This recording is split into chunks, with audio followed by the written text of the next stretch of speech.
ये जो अल Farooq inter college में मौलाना शब्बीर की गिरफ्तारी हुई है, उस प्रकरण में जो पुलिस की कार्रवाई है और जो शिकायत करता है उसको लेकर बहुत सारे सवाल उठ रहे हैं। उस पर आपका क्या कहना है? जो भी ये कार्रवाई हुई है, ये कहीं ना कहीं सत्ता सरकार के दबाव में कार्रवाई कराई गई है। चूंकि सामाजिक कोई भी व्यक्ति किसी के ऊपर, और खासकर समाज में ऐसा व्यक्ति जिसका कोई अस्तित्व ना हो और जिसका कोई हैसियत जिसकी ना हो, और वो जाकर के थाने में एक एप्लीकेशन दे दे किसी के खिलाफ और तत्काल उसकी गिरफ्तारी कर ली जाए बिना किसी जांच किए, तो ये कहीं ना कहीं गलत बात है। और इससे स्पष्ट हुआ है कि जिले का पूरा प्रशासन सत्ता पक्ष के दबाव में आकर के, और खासकर चूंकि प्रकरण ये एक विशेष समुदाय मुस्लिम से बिलोंग करता है और मौलाना शब्बीर साहब एक मदरसे के संस्थान के प्रबंधक हैं, और चूंकि इससे पहले भी तमाम तरीके की चीजें और लोगों के द्वारा पैदा की गई, समय समय पर जो है इस तरीके की घटनाएं घटती रही। लेकिन ये जो आज हुआ है, कल जो हुआ है गिरफ्तारी, ये बहुत ही गलत गिरफ्तारी हुई है।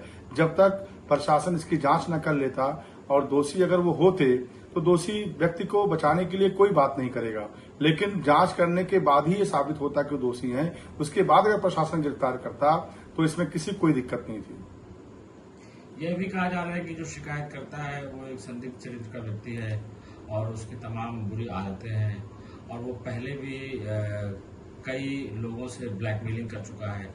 ये भी इससे भी जोड़ा जा रहा है कि वो ब्लैकमेलिंग कर रहा था, उनसे पैसे मांग रहा था, और ये झूठी शिकायत की गई है। अब जिस तरीके के ये प्रकरण संज्ञान में लोगों के आ रहा है, उस प्रकरण से यह स्पष्ट हो रहा है कि करीब सन 2021 में अपने पिताजी से कुछ झगड़ा वगड़ा किया था और इसके पिताजी ने इसको अपने परिवार से बेदखल करने की बात कह दी। उसके बाद ये अटकता भटकता वहां पहुंचा इनके पास और नौकरी मांगने की बात किया। चूंकि नौकरी कहाँ कैसे मिल पाएगी, नौकरी नहीं मिल पाई। इन्होंने क्या कहते हैं, अपना जो भी रहा होगा मौके पे 1500 की मदद कर दिया होगा और उसके बाद इसको वापस कर दिया। अब वो क्या कहते हैं, और तमाम तरीके की घटनाएं हमने क्षेत्र में देखा है, सुना है, लोगों के द्वारा जो बता रहे हैं, लोग चर्चा कर रहे हैं कि आए दिन वो हैबिचुअल हो चुका था, पैसा लेन देन इनसे उनसे करने की बात करता था। तो कहीं ना कहीं जो है ये जांच का विषय था। जब तक पूरे प्रकरण की जांच प्रशासन और के द्वारा ना कर लिया जाता, पूरे तथ्यों की जानकारी ठीक तरीके से ना ले ली जाती, तब तक गिरफ्तारी करने का कोई उचित नहीं था। और मौलाना शब्बीर साहब कहीं प्रदेश छोड़ के भाग नहीं रहे थे, और प्रशासन को अधिकार था कि जांच करने के बाद अपना जो भी कार्रवाई करनी होती करता, तो उसमें कोई किसी को आपत्ति नहीं थी।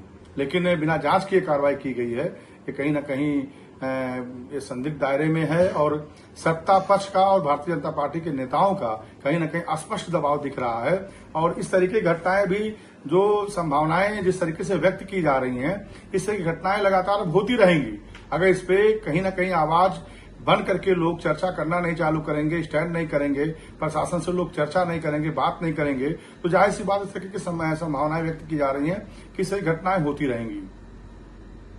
एक चीज ये भी कही जा रही है कि जैसे उत्तर प्रदेश शिक्षा और स्वास्थ्य के मामले में एक पिछड़ा राज्य माना जाता है, ऐसे में जो मौलाना शब्बीर है, इन्होंने एक बहुत बड़ा शिक्षण संस्थान कायम किया है, पूरे इलाके के लोग उससे उनको लाभ मिल रहा है।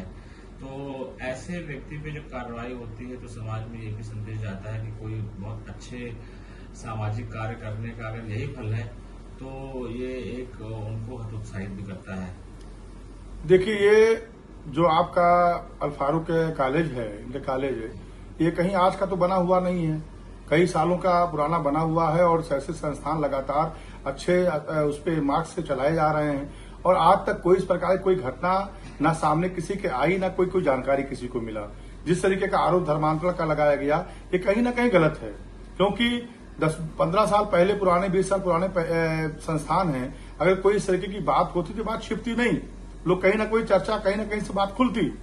लेकिन इस तरह की कोई बात ना सामने किसी के आई है, और अगर इसमें कोई सच्चाई है तो प्रशासन इसकी जांच करे, और जांच करके जो भी तथ्य उसको समझ में आए, जिस तरीके का जांच में, उसके हिसाब से कार्रवाई करे, ना कि एप्लीकेशन देने पे किसी गिरफ्तारी करके जेल भेज देना, ये उचित नहीं है।